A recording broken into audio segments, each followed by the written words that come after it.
Hello students, 3.2 exercise के question लगभग काफ़ी हो गए थे। एक दो क्वेश्चन इसके बचे थे, हम उसको भी कर लेते हैं। ठीक है, तो इसमें प्रश्न नंबर 19-20 तो मैंने घर से करने के लिए दिया था। 19 क्वेश्चन है इसमें। पहले उसे क्वेश्चन को समझ लेते हैं। तो पहले क्वेश्चन है क्या? देखो, क्वेश्चन है किसी व्यापार संघ के पास 30,000, ये है क्वेश्चन नंबर 19। 30,000 रुपये टोटल किसी के पास हैं व्यापार संघ के पास। उसने दो भिन्न भिन्न प्रकार के बॉन्डों में इसे निवेशित करना है। प्रथम बॉन्ड में 5% वार्षिक ब्याज और द्वितीय बॉन्ड में 7% वार्षिक ब्याज प्राप्त होता है। तो आव्यूह गुणन का यूज़ करना, मतलब आव्यूह गुणन मतलब डायरेक्ट, ये तो नॉर्मल भी हो जाएगा, नॉर्मल तरीके से इजीली इसको कर सकते हैं, लेकिन आव्यूह का ही यूज़ करना है, तभी इस क्वेश्चन को करना है। बिना आव्यूह के ये नहीं करना है। ठीक है, आव्यूह गुणन स्पेशली लिख दिया ना उन्होंने। तो आव्यूह गुणन के प्रयोग द्वारा निर्धारित कीजिए कि 30,000 रुपये के कोष को दो प्रकार के बॉन्डों में किस प्रकार बांटे कि व्यापार संघ को कुल वार्षिक ब्याज एक 1800। एक तो इसमें दो क्वेश्चन एक तरीके से एक जैसे सेम। मैं केवल ये पहला पार्ट इसका 1800 वाला करा दूंगा। सेम ऐसे ही 2000, जहाँ पे मैं 1800 लिखूँगा उस जगह पे तुम्हें 2000 लिखना है और क्वेश्चन का आंसर निकाल लेना है, जैसे 1800 में। तो क्वेश्चन को पहले समझ लेते हैं कि है क्या क्वेश्चन। क्वेश्चन में है कि किसी व्यापार संघ के टोटल उसके पास पैसे 30,000 रुपये, और वो चाहते हैं कि हम इस पैसे को लगा देते हैं, लेकिन कहाँ लगाना चाहते हैं? दो बॉन्डों में लगाना चाहते हैं। ठीक है, दो बॉन्डों में। तो एक कहीं मतलब लगाना चाहते हैं जहाँ पे उन्हें ब्याज भी मिलेगा इन पैसों में, लेकिन कुछ पार्ट वो पहले वाले में लगाएंगे, कुछ दूसरे वाले में लगाएंगे। तो पहले वाले में 5% वार्षिक ब्याज मिलता है, दूसरे में 7% वार्षिक ब्याज मिलता है। तो हमें बताना है कि किस प्रकार से बांट के वो लगाएं, कि इसमें कुछ इसमें लगाएं, कुछ इसमें लगाएं, कि मिला के कितने हो जाए? 1800 हो जाए। मतलब जो पहले वाले बॉन्ड में जो रुपए लगाए उसका 5% प्लस जो दूसरे वाले बॉन्ड में रुपए लगाए उसका 7%, दोनों जोड़ के कितने हों? 1800। ठीक है, तो इसके लिए हम आव्यूह गुणन का यूज़ करेंगे। तो इसका मतलब हम दो आव्यूह हम बनाएंगे, उनके आपस में गुणा कर देंगे और बराबर कितना आना चाहिए? 1800। ठीक है, तो दो आव्यूह कैसे? एक आव्यूह किस चीज़ का बनेगा? इसका बनेगा कि हम वो कितने पैसे पहले में, मान लो कितने पैसे लगाना चाहते हैं, दूसरे में कितने पैसे लगाना चाहते हैं। और दूसरा अभी इस चीज़ का बनेगा कि दर जो है, मतलब वार्षिक पर कितनी दर है उसकी, 5% 7%, एक उसका बनेगा। तो दोनों को मल्टीप्लाई करेंगे तो उससे हमारा आंसर आ जाएगा। इसको समझ लेते हैं अभी कॉपी में, तब समझ में आ जाएगा। तो देखो, कुल रुपए कितने हैं उनके पास जो उन्होंने निवेश करने हैं? टोटल रुपए 30,000 रुपये हैं। ठीक है, 30,000 रुपये। निकालना क्या है तुम्हें निकालना कि पहले बॉन्ड में कितने रुपए लगाने चाहिए और दूसरे बॉन्ड में कितने रुपए लगाने चाहिए। तो पहले मानना पड़ेगा। ठीक है, माना प्रथम बॉन्ड में, ठीक है ना, प्रथम बॉन्ड में निवेशित रुपए या राशि। ठीक है, तो कितने रुपए लगाए? मान लो उसमें लगाए x रुपये लगाते हैं पहले बॉन्ड में। मतलब पहले वाला बॉन्ड में कितना परसेंट ब्याज मिलता है? 5% ना। तो पहले वाले बॉन्ड में मान लिया x रुपये लगाए। अगर दूसरे बॉन्ड में निवेशित रुपए, ठीक है, देखो दूसरे बॉन्ड में एक तो तुम ये कर सकते हो कि कि पहले में माना x लगाए, दूसरे में y लगाए, लेकिन कोशिश हमेशा ये करनी चाहिए कि कम से कम चर हों, तो उतना ज़्यादा हमारे लिए क्वेश्चन आसान होता है। ठीक है, तो हम x ना मान के, हम सीधा y ना मान के हम x में ही आंसर x में ही दूसरे बॉन्ड का भी मान सकते हैं। देखो कैसे। टोटल रुपए कितने थे? 30,000। पहले में इस 30,000 में से पहले में कितने लगा दिए? x लगा दिए ना। तो दूसरे में कितने बचे? अब दूसरे में कितने लगाने होंगे? टोटल 30,000 थे, तो 30,000 माइनस x, अगर हम मतलब 10,000 मान लो इसमें लगाए, तो दूसरे में कितने लगे? 30,000 माइनस 10,000 मतलब 20,000। तो हम इसमें x के टर्म्स में इसको लिख सकते हैं आराम से। तो वैसे ही लिखेंगे हम इसे। कुल रुपए थे 30,000, पहले बॉन्ड में हमने मान लो x रुपये लगा दिए, तो दूसरे बॉन्ड में कितने रुपये लगाए होंगे? 30,000 माइनस x। इस चीज़ का बिल्कुल ध्यान रखना है। 30,000 माइनस x रुपये, ये हमने दूसरे बॉन्ड में लगाए हैं। तो अभी सबसे पहला मैंने जैसे कि बताया, इसमें दो आव्यूह बनेंगे और लिखा हुआ उन्होंने आव्यूह गुणन से करो। दोनों आव्यूहों का गुणन करेंगे। तो पहला जो आव्यूह बनाना है वो इन्हीं का बनाना है कि पहले बॉन्ड में कितने रुपए लगाए, दूसरे बॉन्ड में, और यही निकालना है। यही हमारा आंसर भी है लास्ट में। हमें ये बताना है पहले में कितने। तो वो x की वैल्यू जब निकल जाएगी तो पता चल जाएंगे हमें दोनों चीज़ें। ठीक है, तो ये हम इसको मान लेते हैं आव्यूह a। ठीक है ना, a मान लेते हैं। और ये आव्यूह को कुछ किस चीज़ का आव्यूह है थोड़ा सा ये भी बता देते हैं। ये किस चीज़ का आव्यूह है? दोनों बॉन्डों में निवेशित राशि या निवेशित रुपये, ठीक है ना, दोनों बॉन्डों में निवेशित रुपये या कोष, ठीक है। तो दोनों बॉन्डों में जो है उसको हम मान लेते हैं ए। तो क्या है, तो हाँ, दो ही तो इसमें अवयव है, तो दो अवयवों को ऐसे लिख दो, एक लिख दो एक्स अवयव और दूसरा अवयव कितना है 30,000 माइनस एक्स। इस तरीके से हम इसको बना लेंगे, ठीक है। ये कैसा वाला अवयव हो गया, ये पता चल रहा होगा तुम्हें, ये पंक्ति अवयव है, बस एक पंक्ति और कुछ नहीं है, ठीक है ना। स्तंभ फिर दो है, दो पंक्ति इसमें होती हैं, ठीक है, उसको नहीं कुछ नहीं बोलते। एक पंक्ति वाले को पंक्ति अवयव बोलते हैं और एक स्तंभ वाले को स्तंभ अवयव बोलते हैं। तो ये एक पंक्ति है तो पंक्ति अवयव हो गया। इसको इस तरीके से लिखना। अवयव बनाने कैसे हैं, ये मेन चीज़ है इसमें ध्यान देने वाली, ठीक है। नेक्स्ट अवयव हम किस चीज़ का बनाएंगे, एक तो बन गया कि रुपए हमने कितने कितने माने, कि पहले पे x रुपये लगाए, दूसरे में 30,000 माइनस है। अब पहले बॉन्ड पे ब्याज कितना मिलता है, दूसरे पे कितना मिलता है, उसका भी एक हम अवयव बना लेंगे, ठीक है ना। तो दोनों बॉन्डों में मिलने वाला वार्षिक ब्याज, वार्षिक ब्याज मतलब साल में कितना ब्याज, उसको मान लेते हैं 20 से मान लेते हैं, ठीक है। इसमें अब मेन चीज़ जो ध्यान देने वाली बात है वो देखो कि क्या करना है इसमें। अब उसको पंक्ति अवयव माना था ना, इसको अब क्या करेंगे, इसमें भी दो ही अवयव हैं लेकिन इस बार स्तंभ मानेंगे, तभी क्या कर पाएंगे हम, उनकी मल्टीप्लाई कर पाएंगे, एक अवयव हमें मिल पाएगा। इसलिए इस चीज़ का बिल्कुल ध्यान रखना। क्योंकि देखो कैसे, फिर से समझ लो क्या बोलना चाह रहा हूँ मैं। क्योंकि हमें पता है ना इन दोनों का मल्टीप्लाई करके हमें 1800 चाहिए। तो ये देखो इसमें एक पंक्ति है, एक पंक्ति हो गई, और इसमें वो कितने हैं, स्तंभ कितने हो गए, दो ना, 1 इंटू 2। अब हम जब ऐसे में इसको बनाएंगे, देखो पहले मैं इसे बना लेता हूँ तब आगे समझा देता हूँ, ठीक है। तो दोनों बॉन्डों में मिलने वाला वार्षिक ब्याज भी, तो पहले में कितना वार्षिक ब्याज मिल रहा है 5% ना, 5%। इसको मैं थोड़ा सा और ढंग से लिखूँगा। और दूसरे में कितना मिल रहा है 7%, ये मिल रहा है ना। और अच्छे से क्या लिख सकते हैं इसको, प्रतिशत तुम्हें पता ही होगा, प्रतिशत क्या किसे कहते हैं, प्रतिशत का मतलब बटे 100। तो इसको मैं लिख देता हूँ 5/100 और दूसरा वाला हो जाएगा 7/100। ये हो गया। देखो अब ये अवयव वार्षिक ब्याज का मिल गया, ठीक है। और ये कितने रुपए, तो कितने रुपए हमें ब्याज मिलेगा कितना, तो ऐसे ही तो निकालते हैं, x का 5%, x गुणा 5%, x गुणा 5/100। और हमें दूसरे पे कितने पैसे मिलेंगे, ये गुणा 7%। तो इसलिए हम इस तरीके से हम इनको करेंगे। अब मेन चीज़ यहाँ पे देखो, इसका कितना, इसको हमने ऐसे में ही क्यों बनाया, इसको हमने स्तंभ अवयव क्यों बनाया। देखो इसकी कोटि कितनी होगी, इसकी कोटि कितनी पंक्ति है, 2, और स्तंभ कितना, 1, 2 गुणा 1 है ना। अब देखो पहले वाले की कितनी हो गई, 1 इंटू 2, दूसरे वाले की कितनी है 2 इंटू 1, तो इनकी गुणा हो जाएगी, हाँ गुणा तो हो जाएगी। और जो नया अवयव तुम्हें मिलेगा गुणा करने का, वो कितनी कोटि का होगा, 1 गुणा 1। 1 गुणा 1 का मतलब क्या हुआ, तो एक ही अवयव मिलेगा तुम्हें, खाली एक ही पंक्ति एक स्तंभ। 1 गुणा 1 का मतलब होता है केवल एक अवयव। तो वो एक अवयव हमें क्या चाहिए, वो हमें एक ही तो अवयव चाहिए हमें, कि इनको गुणा करने का फिर 1800 चाहिए ना। तो इसलिए हमें अवयव इस तरीके से लेने हैं, ये ध्यान रखना है मेनली।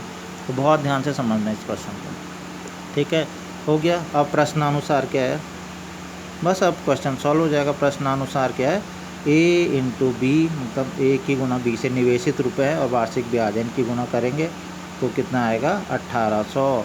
लेकिन ध्यान रखना अवयव, ये अवयव है, ये अवयव है, तो अवयवों का गुणन भी क्या होगा, अवयव तो अवयव के रूप में ही लिखना है इसे, ठीक है ना। एक अवयव गुणा दूसरा अवयव इक्वल टू एक तीसरा अवयव, एक अवयव मिलेगा 1800, ठीक है। बस अब यहाँ पे x की वैल्यू हम निकाल लेंगे, तो उसके लिए यहाँ पे मान रख दो, मान रख दो। a का वैल्यू कितनी, x 30,000 माइनस x, या अवयव बनाने आने चाहिए, उसके बाद ये क्वेश्चन ईजिली हो जाएंगे, ठीक है। इसके बाद नेक्स्ट है दूसरा क्वेश्चन, खुद ही कर लेना। वहाँ पे 1800 जो बिल्कुल सेम टू सेम ऐसा ही क्वेश्चन है, बस जहाँ पे 1800 लिखा है वहाँ पे 2000 लिखते जाना और उसका आंसर आ जाएगा, ठीक है। इसी मतलब प्रश्न नंबर 19 का दूसरा पार्ट। तो ये हो गया 5/100 और ये हो गया 7/100 और ये हो गया 1800 अवयव है ये, ठीक है। दो अवयवों की गुणा कर देंगे, बहुत सिंपल है।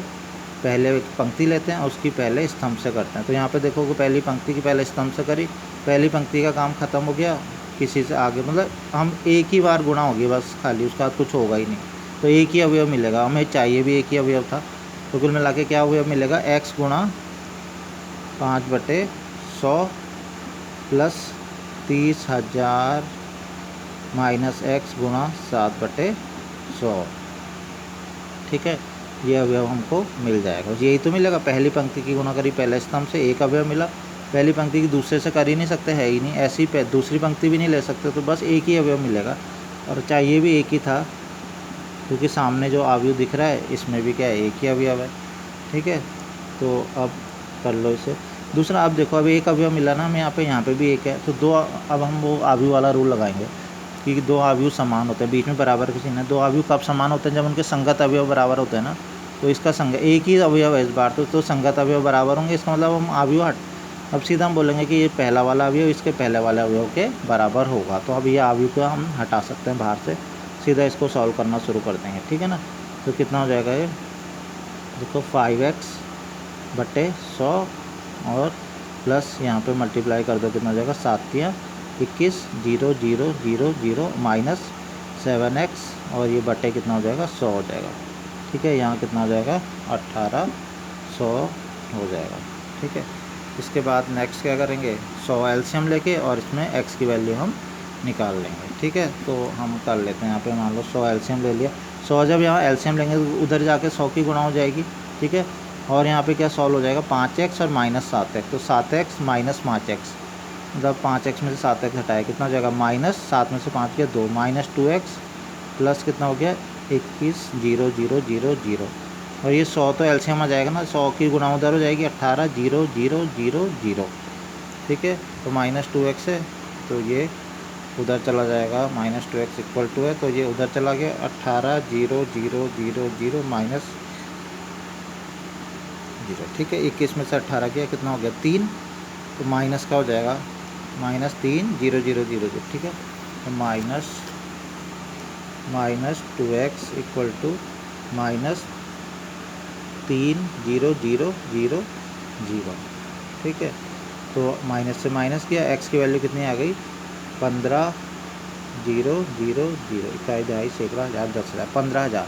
तो कुल मिला के पहले वाले उसमें कितने रुपए निवेश करने हैं, 15,000 रुपये। तो दूसरे वाले में कितने निवेश करने होंगे, दूसरे वाले के लिए, ये तो फर्स्ट का आ गया, पहले वाले में, दूसरे में कितने करने थे, दूसरे में करने थे 30,000 माइनस x, यानी कि कितना हो जाएगा, 30,000 माइनस 15,000। तो 30 में से 15 कितना आएगा, 15 ही आ जाएगा। इसका मतलब पहले वाले में भी 15,000 रुपये लगाने, दूसरे में भी 15,000 रुपये लगाने, तब जाके ब्याज 1800 मिल पाएगा। अब दूसरा क्वेश्चन तुम्हें खुद करना है इसका, कि 2,000 रुपये कब मिलेंगे। तो उसमें तुम्हें केवल जहाँ पे 1800 लिखा वहाँ पे 2,000 कर देना, बाकी सेम ऐसे ही करना। तुम्हें x की वैल्यू अब इस बार कुछ और मिलेगी और 30,000 माइनस x की वैल्यू कुछ और मिलेगी। ठीक है, तो समझ में आ गया होगा। नंबर 20 मैंने कल घर से करने के लिए दिया था, मैं एक और बार समझाता हूँ। किसी स्कूल की पुस्तकों, ये बताया नहीं था, बस मैंने बता दिया था कि घर से कर लेना, कि 10 दर्जन रसायन विज्ञान, 8 दर्जन भौतिक विज्ञान और 10 दर्जन अर्थशास्त्र की पुस्तकें। ये तो पुस्तकों की संख्या हो गई ना, दर्जन में, दर्जन, एक दर्जन में पता है ना 12। तो सबसे पहला काम तो ये करना है, इसको दर्जन से नॉर्मल संख्या में बदल देना।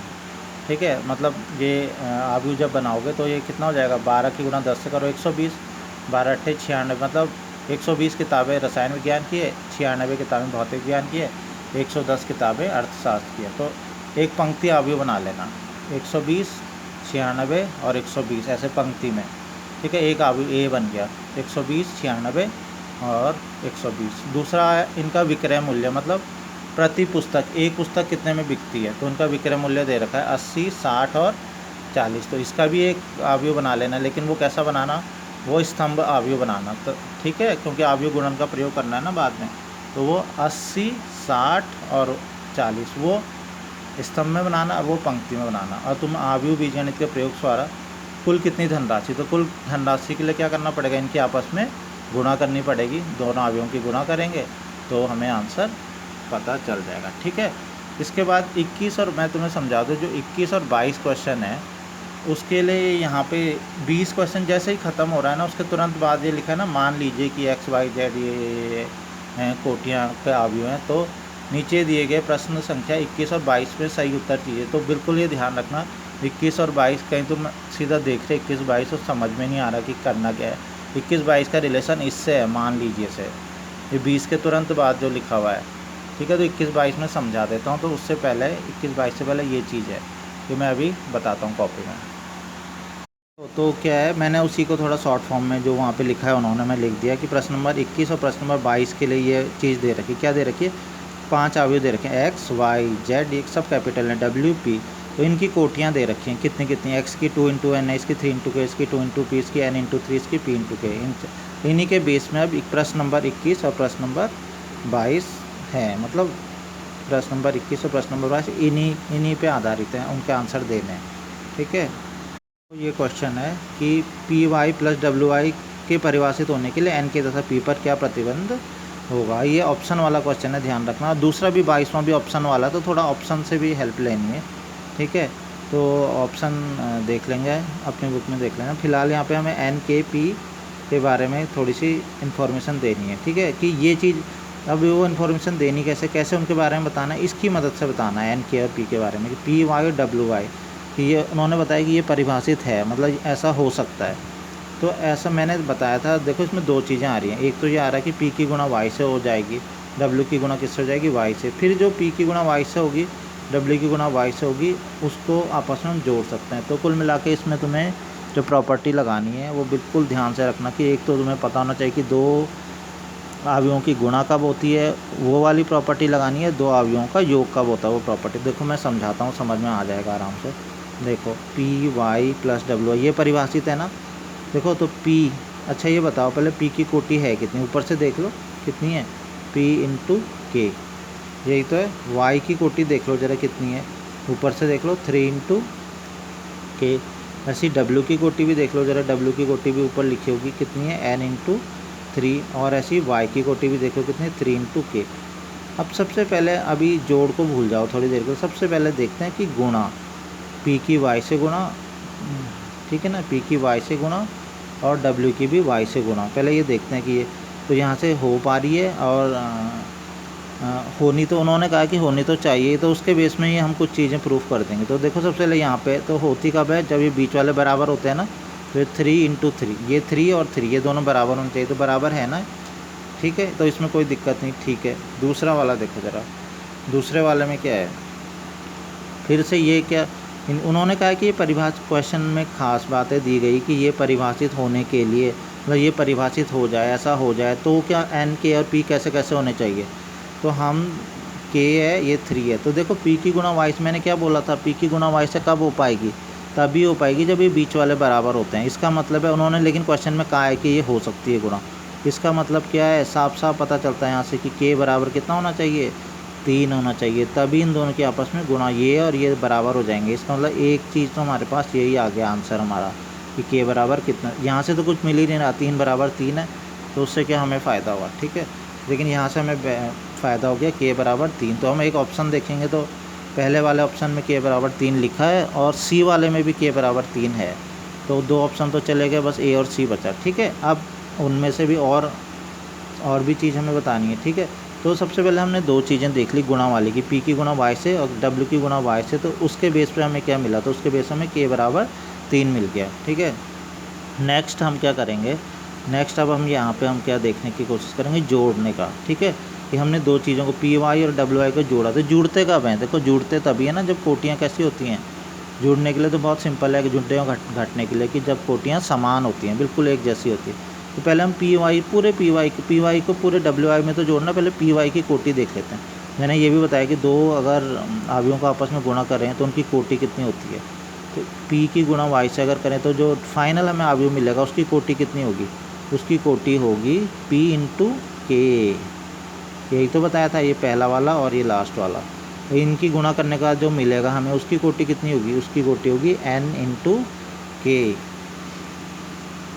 ठीक है, पी और वाई, तो पी की को इसकी कोटि कितनी होगी, पी इंटू के। ठीक है, पी इंटू के, और डब्ल्यू वाई इनकी गुणा करने का जो हमें नया अवयव मिलेगा उसकी कोटि कितनी होगी, एन इंटू के। मैंने ये बताया था जब भी गुणा करते हैं तो जो बीच वाले हैं ये बराबर होने चाहिए, तभी गुणा हो पाती है। और दूसरा जो हमें गुणा करने के बाद नया अवयव मिलता है, वो मिलता है इसका पहला वाला और इसका लास्ट वाला, तो पी इंटू के। ऐसे ही इसको, तो अब हमें क्या करना है, इन दोनों को इसके बाद अब हमने जोड़ना है एक तरीके से, इस अवयव वाला और इस अवयव वाला, ये इस कोटि वाला इस कोटि वाले को दोनों को आपस में जोड़ना है। तो ये जुड़ेंगे कब, सोचो, जुड़ेंगे तभी तो। जुड़ने के लिए क्या बताया था मैंने, जुड़ने के लिए मैंने ये बताया था कि जुड़ते तब हैं जब दो अवयवों की कोटि समान होती है। इसका मतलब है समान मतलब बिल्कुल एक जैसी। मतलब ये P है तो ये भी क्या होना चाहिए, मतलब बराबर होने चाहिए। इसका मतलब है ये जुड़ेंगे कब, जब P बराबर कितना होगा N और K बराबर कितना होगा K। तो K बराबर तो K है, इससे हमें कोई बेनिफिट नहीं हो रहा, K बराबर K, ठीक है। लेकिन दोनों अवयव की कोटि बिल्कुल बराबर होनी चाहिए। तो बराबर तभी होगी, K बराबर तो K है ही, इसका मतलब P बराबर भी क्या होना चाहिए, N होना चाहिए। इसका मतलब हमारा आंसर आ गया K बराबर 3 और P बराबर N। और ये कौन सा ऑप्शन है, ये है A। तो ये आंसर हमारा हो गया A में K बराबर 3 दिया है और P बराबर N दिया है। तो समझ में आ गया होगा, नहीं आया तो उसको एक और बार 2 3 4 बार इस वीडियो को देखना, समझ में आ जाएगा। अगला क्वेश्चन है, यदि n बराबर P तो 7x माइनस 5z की कोटि क्या होगी। ठीक है, ये भी उसी पे बेस है, वही जो पीछे दे रखा था सब कुछ, 7x माइनस। तो ये तो ज़्यादा सिंपल क्वेश्चन है। ठीक है, यदि n बराबर भी तो 7x कैपिटल X है माइनस 5z। देखो सबसे पहले तो 7 तो ये कुछ ही चीज़ से, 7 और 5 से तो कोई ज़्यादा मतलब है ही नहीं, पहले तो समझ लो। 7 की गुणा कर रखी है, आयु की गुणा हम किसी से ऐसे करके कर देते हैं तो कौन सा उसकी कोटि बदल जाती है। हमें तो यहाँ पे कोटि से ज़्यादा मतलब है ना, कोटि तो जितनी 3 गुणा 3 के 3 गुणा 2 के 7 की गुणा हो रखी बाहर, तो क्या कोटि बदल जाएगी, नहीं, कोटि उतनी ही रहेगी। इसलिए 7 से और 5 से तो कोई फ़र्क नहीं पड़ रहा, हमें केवल x और z पे ध्यान रखना है। तो हमें इस पूरे की कोटि चाहिए ना, तो इसकी पूरे की कोटि कैसे मिलेगी, इस पूरे की कोटि मिलेगी जो x की कोटि होगी जो z की, क्योंकि हमें पता है ना घटाने के बाद या जोड़ने जब हम कोई दो अवयवों को जोड़ते हैं या दो अवयवों को घटाते हैं तो जो पहले अवयव की कोटि होती है जो दूसरे अवयव की कोटि होती है, दोनों को मिलाने के बाद फिर वही कोटि हमें फिर से मिलती है। इसका मतलब है जो x की कोटि होगी या जो z की कोटि होगी वही पूरे अवयव की भी कोटि होगी। तो पहले x की कोटि देख लेते हैं, x की कोटि थी कितनी, x की कोटि जो हमने पीछे देखी थी, तो x की कोटि है 2 इंटू n, x की कोटि है 2 इंटू n। और z की कोटि कितनी है, z की कोटि थी 2 इंटू पी, z की कोटि है 2 इंटू पी। ठीक है, तो x की कोटि है 2 इंटू एन, तो z की कोटि है 2 इंटू पी। इसका मतलब है इसका हमें तो क्या चाहिए, हमें ये कोटि दोनों कैसी होनी चाहिए, बराबर, और लिख भी रखा है यदि n बराबर p।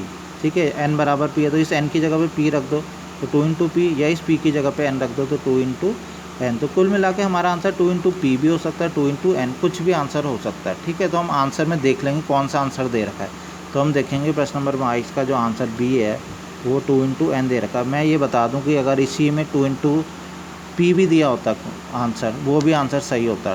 2 इंटू एन हो 2 इंटू पी हो, बात एक ही है।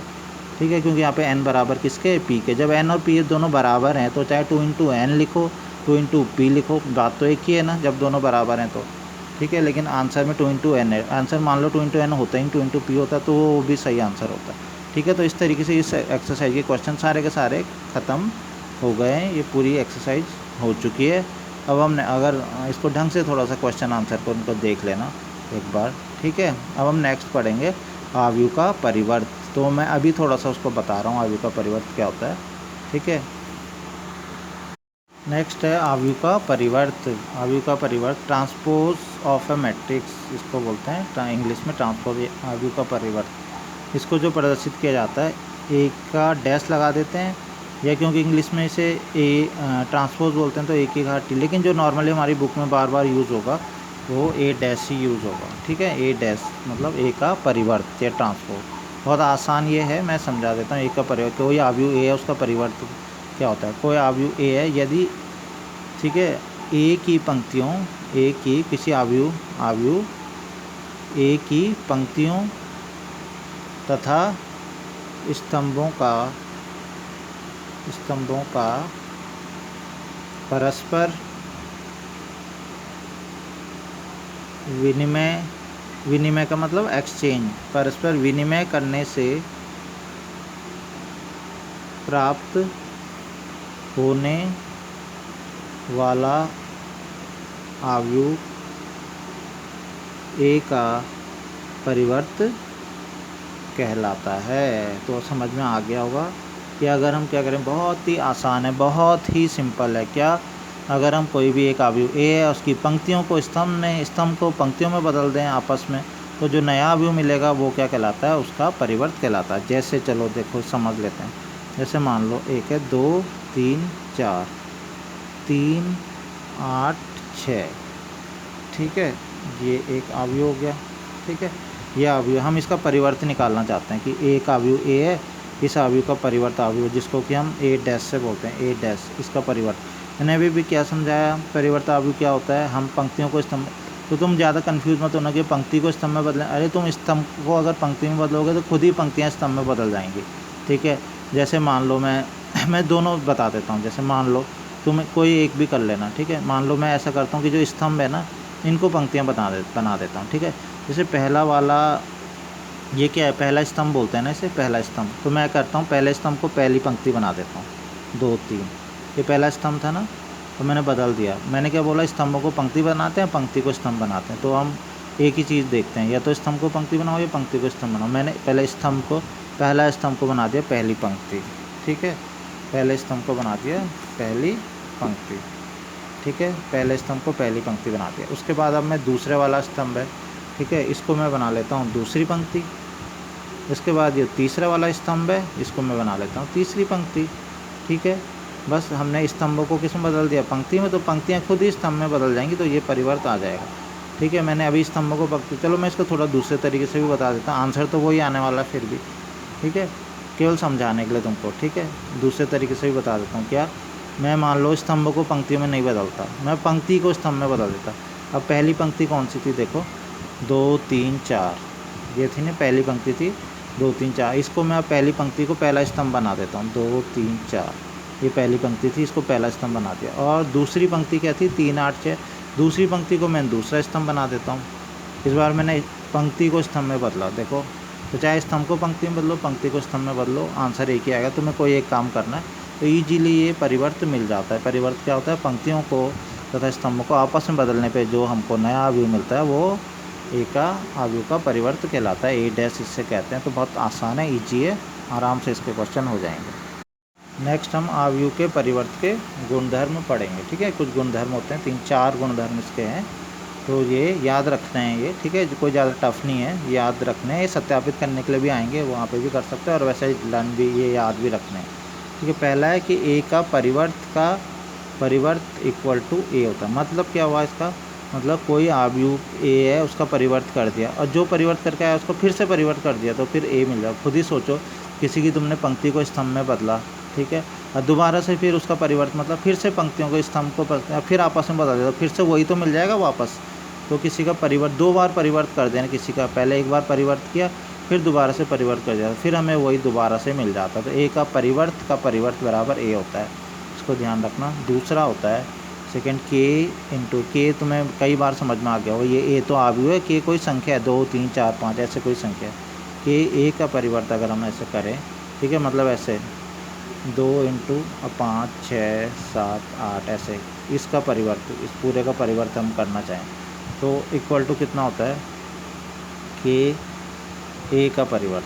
ठीक है, मतलब तो ये किसके बराबर आता है, के ए का परिवर्त। ठीक है, बल्कि ये वाली चीज़ मैं बोलूँ तो ये वाली चीज़ मैंने यहाँ पे लिखी है, के ए का परिवर्त, के ए का परिवर्त। तो हम इसको ऐसे लिख सकते हैं, इसका परिवर्त मतलब 2 इंटू और फिर इस 5 6 7 8 इसका परिवर्त। ठीक है, तुम चाहे तो पहले 2 की गुणा अंदर कर दो और इसके बाद इसका परिवर्त निकाल दो। कि ए का परिवर्त मतलब 2 लिखा है यहाँ पे, 2 इंटू ये पहले गुणा कर दो, 2 5 10 2 6 12 2 से 14 2 8 16, और फिर पंक्तियों को स्तंभ को पंक्ति में बदल। ठीक है, एक आंसर आ जाएगा। दूसरा ये है कि पहले तुम इसका परिवर्त निकाल दो और फिर उसकी गुणा 2 से करो, दोनों आंसर क्या आएंगे, बराबर। मतलब तुम किसी संख्या की मल्टीप्लाई करके तब परिवर्त निकालो, या फिर वो बाहर पे ही हो, परिवर्त निकाल के फिर गुणा करो, मतलब गुणा करके परिवर्त निकालो या परिवर्त निकाल के गुणा करो, आंसर एक ही आने वाला है। ठीक है, तो के ए का परिवर्त या के ए का परिवर्त, ये दोनों बराबर होते हैं। नेक्स्ट थर्ड, सिंपल है, आसान है, लेकिन याद भी रखना है। ए प्लस बी का परिवर्त, 2 धन है, ये मैं बता दूं, यहाँ पे ऋण में भी यही होता है, ए प्लस बी का परिवर्त। ठीक है, अगर ऋण भी हो तो भी यही होता है, ऋण में भी यही रूल लागू होता है। तो ए प्लस बी का परिवर्त होता है ए का परिवर्त प्लस बी का परिवर्त, सिंपल है बहुत। और माइनस होता है तो भी ये होता है, ए का परिवर्त माइनस बी का परिवर्त। ठीक है, ए का परिवर्त माइनस बी का परिवर्त, तो ए प्लस बी का परिवर्त मतलब अलग अलग ए का परिवर्त प्लस बी का परिवर्त, ये हो जाता है। इनटू वाला रूल नेक्स्ट है, और इसको थोड़ा सा ध्यान रखना है क्योंकि थोड़ा अलग सा रूल है ये, ठीक है, इनटू वाला। अगर नॉर्मली तुम बोलोगे तो तुमने सीधा सीधा यही बोलना है। मैं तुमसे पूछूंगा कि बच्चों बताओ ए बी का परिवर्त, ऐसे ही तुम बोलोगे ए का परिवर्त इंटू बी का परिवर्त, लेकिन नहीं, बिल्कुल ये नहीं होता है, ठीक है। इसीलिए बोला इसे ध्यान में रखने के लिए। पहले बी का परिवर्त आता है फिर आता है ए का परिवर्त। तो ए बी का परिवर्त का रूल बिल्कुल ध्यान रखना है कि ऐसे नहीं होता पहले ए का परिवर्त इंटू बी का, गलत बिल्कुल। क्या, पहले बी का परिवर्त और फिर ए का परिवर्त, तो ये ध्यान रखना है तुम्हें, ठीक है। तो अब इसके कुछ एग्जाम्पल हैं, इसके वैसे अभी काफ़ी हैं, इसमें बहुत ज़्यादा चीज़ें, लेकिन मैं सारी नहीं बताऊंगा, अभी कुछ बता रहा हूँ, फिर वो नेक्स्ट उसमें मैं बताऊंगा। देखो उदाहरण 20 है, एक अवयव ए दे रखा है बी दे रखा है, तो जो अभी ऊपर कंडीशन बताई है उसमें 3 कंडीशन है जो शुरू की है, वो ही सत्यापित करने के लिए बोल रही है कि सिद्ध करो कि ऐसा ऐसा होता है। ए का परिवर्त करें तो ए प्लस बी का परिवर्त तो ए परिवर्त प्लस बी परिवर्त, और ये के बी वाला, ठीक है, के बी का परिवर्त तो के बी का परिवर्त, ठीक है। तो इजीली हम इनको सत्यापित कर सकते हैं, बाएं पक्ष भी निकालो दायां भी निकालो, दोनों को बराबर करो तो ये आंसर आ जाएंगे, ठीक है। हम फर्स्ट वाले को कर लेते हैं। फर्स्ट वाले में क्या है, बाएं पक्ष क्या है, ए का परिवर्त, तो पहले हम ए का परिवर्त निकाल लेते हैं। देखो ए का परिवर्त कितना होगा, ए तो ये है ना, इसका परिवर्त करते हैं। तो पंक्ति को स्तंभ को पंक्ति में बदलना, तो मैं बदल देता हूँ, मैं पंक्तियों को स्तंभ में बदलता हूँ। पहली पंक्ति है ना, इसको बदलता हूँ 3 वर्गमूल 3 2, इसको पहले स्तंभ में, दूसरी पंक्ति है इसको दूसरा स्तंभ में, तो बदल गया ये, ठीक है। नेक्स्ट हमें क्या करना है, हमें लेकिन करना क्या है, इसका भी परिवर्त निकालना है, मतलब ए का परिवर्त जो हमने निकाला इसका भी परिवर्त निकालना है। ए का परिवर्त जो हमने अभी निकाला, अब हमें क्या करना है, इसका भी परिवर्त निकाल देना है, ठीक है, दोबारा से। तो इसका परिवर्त निकालो तो क्या करेंगे, फिर से पंक्ति के स्तंभ को पंक्ति में। तो मान लो मैं अब ये पहली पंक्ति थी, इसको मैं स्तंभ बना देता हूँ, पहला 3 4, दूसरी पंक्ति थी इसको मैं दूसरा स्तंभ बना देता हूँ, और तीसरी पंक्ति थी इसको मैं तीसरा स्तंभ बना देता हूँ। तो ध्यान से देखो ज़रा, क्या मिला, यही तो मिल गया, यही तो है, तो सिद्ध हो गया ना, सत्यापित हो गया है। ए का परिवर्त 2 बार अगर हम उसका परिवर्त करें तो हमें दोबारा से वही मिल जाता है। नेक्स्ट हमने क्या सिद्ध करना है, ए प्लस बी का परिवर्त बराबर ए परिवर्त प्लस बी परिवर्त। तो इसके लिए हम क्या करेंगे, सबसे पहले क्या निकालेंगे, ए प्लस बी, मतलब ए और बी को आपस में जोड़ देंगे। जोड़ने के बाद जो आएगा उसका हम परिवर्त निकाल लेंगे, तो वो बाएं पक्ष हो जाएगा। दाएं पक्ष में हम क्या निकालेंगे, पहले ए का परिवर्त निकालेंगे, बी का परिवर्त निकालेंगे, दोनों को जोड़ लेंगे। तो हम करते हैं, चलो पहले ऐसा करते हैं, ए प्लस बी निकाल लेते हैं। तो ए प्लस बी कितना आएगा, ए प्लस बी जोड़ के हम इनको जो अवयव दे रखे हैं, ठीक है, उनको जोड़ के मैं लिख देता हूँ। तो 3 और 2 5, ठीक है, और क्या था, वर्गमूल 3 माइनस 1, वर्गमूल 3 था ना, जोड़ेंगे तो -1 में जोड़ेंगे तो वर्गमूल 3 माइनस 1 हो जाएगा। 2 और 2 4 हो जाएगा, और 4 और 1 5 हो जाएगा, 2 और 2 4 हो जाएगा, 0 और 4 4। ये जोड़ नॉर्मल जोड़ना है, कोई ये पीछे क्योंकि वो लिखा है और भी, तो लेकिन कोई दिक्कत नहीं है, ये जोड़ना तो सिखा ही रखा है, ठीक है। तो ऐसे जोड़ देंगे, ठीक है। नेक्स्ट है, हमें लेफ़्ट हैंड साइड निकालनी थी ना, बाएं पक्ष। तो बाएं पक्ष क्या आ जाएगा इसमें, सेकंड वाला पोर्शन कर रहे हैं अभी हम, सेकंड वाला। तो सेकंड वाले में लेफ़्ट हैंड साइड कितना आ जाएगा, लेफ़्ट हैंड साइड हो जाएगा ए प्लस बी का परिवर्त चाहिए ना, ए प्लस बी तो यही तो है जो अभी हमने निकाला, ए प्लस बी जो हमने निकाला अभी यही है, हमें इसका परिवर्त निकालना है, ठीक है। इसका परिवर्त निकालो, पंक्ति को स्तंभ और स्तंभ को पंक्ति में। तो इस पंक्ति को मैं स्तंभ में बदल देता हूँ, 5 वर्गमूल 3 माइनस 1 और 4, और दूसरी पंक्ति को भी मैं दूसरा स्तंभ बना देता हूँ, 5 4 4। तो ये लेफ्ट हैंड, ये बायां पक्ष आ गया, ठीक है। अब हम दायां पक्ष लिखेंगे, राइट हैंड साइड। दाएं पक्ष में हमें क्या चाहिए था, हमें राइट हैंड साइड था, राइट हैंड साइड में था ए का परिवर्त प्लस बी का परिवर्त, तो वो भी इतना ही आना चाहिए। देखते हैं आता है कि नहीं आता, पहले ए का परिवर्त निकाल लेते हैं, ठीक है। तो ए का परिवर्त, ए कितना था, ए था 3 वर्गमूल 3 2, ये पंक्ति थी उसकी, तो मैं उसको स्तंभ में बदल देता हूँ, 3 वर्गमूल 3 2, ये उसकी पंक्ति थी ए की, मैंने उसे स्तंभ में बदल दिया। ऐसे ही 4 2 0, ये उसकी पंक्ति थी दूसरी, और मैंने उसे दूसरा स्तंभ बदल दिया। बी का परिवर्त, बी में क्या था, बी में पहली पंक्ति थी 2 माइनस 1 2, तो मैं उसे स्तंभ में बदल देता हूँ पहले, और वो क्या था 1 2 4, ये दूसरी पंक्ति थी, इसे मैंने दूसरा स्तंभ बना दिया। तो ए का परिवर्त भी कर लिया, बी का परिवर्त, इनको जोड़ लेते हैं, ठीक है। तो जोड़ो कितना आएगा, 3 और 2 5, 4 और 1 5, वर्गमूल 3 माइनस 1 कितना हो जाएगा, वर्गमूल 3 माइनस 1, 2 और 2 4, 2 और 2 4, 0 और 4 2। देखो लेफ्ट हैंड साइड और राइट हैंड साइड दोनों आ गई बराबर, आ गई ना, ठीक है। इसका मतलब है लेफ्ट हैंड साइड और राइट हैंड साइड ये और ये दोनों बराबर आ गई, तो ये ए प्लस बी का परिवर्त और ए परिवर्त प्लस बी परिवर्त ये भी सिद्ध हो गया है, ठीक है। नेक्स्ट लास्ट जो इसमें सिद्ध करना है वो है के बी का परिवर्त इक्वल टू के बी का परिवर्त, मतलब के की पहले बी से गुणा कर देनी है फिर उसका परिवर्त निकालना। तो पहले हम ये कर लेते हैं, के की गुणा बी से करते हैं, ज़रा के बी निकालते हैं, ज़रा के बी मतलब के तो कोई संख्या होती है, बी अवयव दे रखा है यहाँ पे मैं लिख देता हूँ 2 माइनस ये अवयव बी दे रखा है ना, इस के की गुणा इससे पहले करनी है, ठीक है। पहले इससे गुणा कर लेते हैं, तो के की गुणा अंदर कैसे करेंगे, ये अवयव तो है नहीं, तो संख्या है कोई, ठीक है। ये अवयव नहीं है, स्मॉल में लिखा है ना, ये अवयव नहीं है कोई, ये संख्या है कोई, तो संख्या की गुणा कैसे होती है, हर एक अवयव से हो जाती है ना, ये बता रखा है। के की गुणा अंदर हो जाएगी तो कितना हो जाएगा 2 के अंदर कर दो माइनस के 2 के 2 के 4 के, तो ये हो गया, ठीक है। ये के बी अब हमें करना क्या है, इस के बी जो आया है इस पूरे का हमें क्या निकालना है, परिवर्त निकालना है। तो परिवर्त निकालने के लिए क्या करेंगे, इसके स्तंभ और पंक्तियों को आपस में बदल देंगे। इसकी जो पहली पंक्ति है इसको मैं पहला स्तंभ बना देता हूँ, ठीक है। दूसरी पंक्ति है इसको मैं दूसरा स्तंभ बना देता हूँ।